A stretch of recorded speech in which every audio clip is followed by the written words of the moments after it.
నేను కొణిదెల పవన్ కళ్యాణ్ అనే నేను శాసనం ద్వారా నిర్మితమైన భారత రాజ్యాంగం పట్ల నిజమైన విశ్వాసం విధేయత చూపుతానని, భారతదేశ సార్వభౌమాధికారాన్ని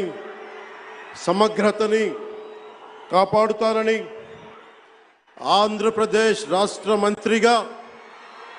నా కర్తవ్యాలను శ్రద్ధతో